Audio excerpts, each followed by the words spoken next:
សូមស្វាគមន៍កាន់ channel របស់ខ្ញុំថ្ងៃនេះខ្ញុំមានវីដេអូថ្មីមួយនឹងបង្ហាញអ្នកនរគ្នាពីវិធីភ្ជាប់គម្រោងដូរលុយប្រចាំខែរបស់ Metfone និងរបៀបបាញ់លុយទៅឲ្យមិត្តភ័ក្តិរបស់យើងនៅក្នុងប្រព័ន្ធ Metfone ដូចគ្នាឥឡូវខ្ញុំនឹងបង្ហាញពីវិធីដូរលុយប្រចាំខែរបស់ Metfone 3 ដុល្លារយើងលេងអ៊ីនធឺណិតបាន30ថ្ងៃហើយយើងធ្វើការបាញ់លុយដែលយើងបានដូររួចហ្នឹងទៅឲ្យមិត្តភ័ក្តិរបស់យើ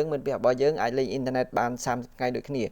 ឡូវយើងមើលពីរបៀបដូរលុយ3ដុល្លារយើងលេងអ៊ីនធឺណិតបាន30ថ្ងៃនៅក្នុងប្រព័ន្ធ Metfone គឺយើងធ្វើការចុចផ្កាយ133ផ្កាយលេខ1ផ្កាយលេខ3ត្រង់ជ្រូកហើយយើងចុចបញ្ជូនទៅនោះយើងបានភ្ជាប់នៅគម្រោងដូរលុយប្រចាំខែរបស់ Metfone 3ដុល្លារយើងលេងអ៊ីនធឺណិតបាន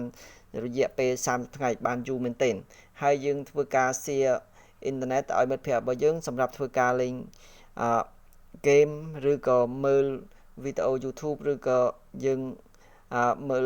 លេង Facebook អីបានដោយសេរីពេញរយៈពេល30ថ្ងៃឥឡូវយើងមើលពីរបៀបបាញ់លុយទៅឲ្យមិត្តភ័ក្តិរបស់យើងគឺរបៀបបាញ់លុយគឺវាដូចជាការ share អ៊ីនធឺណិតឲ្យមិត្តភ័ក្តិរបស់យើងដែរគឺវាខុសគ្នាត្រង់ការបាញ់លុយហ្នឹងគឺមិត្តភ័ក្តិរបស់យើងដែលនៅឆ្ងាយអាចទទួលលុយហើយលេងអ៊ីនធឺណិតបានការ share Wi-Fi គឺមិត្តភ័ក្តិដែលនៅជិតអាចលេងអ៊ីនធឺណិតបានឥឡូវយើងមើលពីរបៀបបាញ់លុយទៅឲ្យមិត្តភ័ក្តិរបស់យើងណាមួយយើងធ្វើការចុចផ្កាយ133ផ្កាយលេខទូរស័ព្ទមិត្តភ័ក្តិរបស់យើងឧទាហរណ៍ថា071ប៉ុណ្ណេះហើយនឹងជាលេខឧទាហរណ៍ទេបន្ទាប់ពីយើងធ្វើការដាក់លេខទូរស័ព្ទមិត្តភ័ក្តិរបស់យើងហើយយើងចុចសញ្ញាផ្កាយទៀតមកហើយបន្ទាប់មកទៀតគឺយើងចុចលេខ1ហើយយើងចុចផ្កាយបន្ទាប់មកគឺយើងចុចលេខ4ត្រង់ជ្រូកហើយយើងចុចបញ្ជូនទៅនោះមិត្តភ័ក្តិរបស់យើងនឹងលេខទូរស័ព្ទនឹងទទួលបានលុយសម្រាប់ធ្វើការលេងអ៊ីនធឺណិតពេញរយៈពេល30ថ្ងៃនឹងបន្ទាប់ពីយើងធ្វើការបាញ់លុយឲ្យ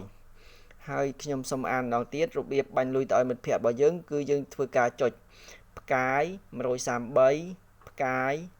លេខទូរស័ព្ទមិត្តភ័ក្តិរបស់យើងផ្កាយលេខ1ផ្កាយលេខ4ត្រង់ជ្រូកហើយយើងចុចបញ្ជូនហើយមួយទៀតគឺរបៀបឆែកមើលលុយយើងមើលពីរបៀបឆែកមើលលុយដែលយើងបានដូររួចវិញលុយដែលយើងមាននៅក្នុងគណនីរបស់យើងធ្វើការចុចផ្កាយ133ផ្កាយ097ត្រង់ជ្រូកហើយយើងចុចបញ្ជូនទៅនោះយើងនឹងឃើញលុយដែលមាននៅក្នុងគណនីរបស់យើងហើយមួយវិញទៀតគឺរបៀបឆែកមើលលេខទូរស័ព្ទរបស់យើងនៅក្នុងប្រព័ន្ធ Metfone ហ្នឹងគឺយើងធ្វើការចុចផ្កាយ99ត្រង់ជ្រូកហើយចុចបញ្ជូនទៅនោះយើងនឹងឃើញលេខទូរស័ព្ទរបស់យើងហើយមួយទៀតគឺរបៀបឆែកមើលឈ្មោះអ្នកប្រើលេខទូរស័ព្ទវិញរបៀបឆែកមើលឈ្មោះអ្នកប្រើលេខទូរស័ព្ទនៅក្នុងប្រព័ន្ធ Metfone ហ្នឹងគឺយើងធ្វើការចុចផ្កាយមកលេខ200ត្រង់ជ្រូកហើយចុចបញ្ជូនទៅនោះយើងនឹងឃើញឈ្មោះអ្នកប្រើលេខទូរស័ព្ទហ្នឹងហើយមួយទៀតបើសិនជាយើងចង់ធ្វើការផ្ដាច់នៅគម្រោងដូរលុយប្រចាំខែរបស់ Metfone ហ្នឹងវិញគឺយើងធ្វើការចុចផ្កាយ133ផ្កាយលេខ02ដងត្រង់ជ្រូកហើយចុចបញ្ជូនទៅនោះយើងនឹងបានផ្ដាច់នៅគម្រោងដូរលុយនឹងដោយជោគជ័យអញ្ចឹងវីដេអូនៃការបង្ហាញពីវិធីភ្ជាប់គម្រោងដូរលុយប្រចាំខែ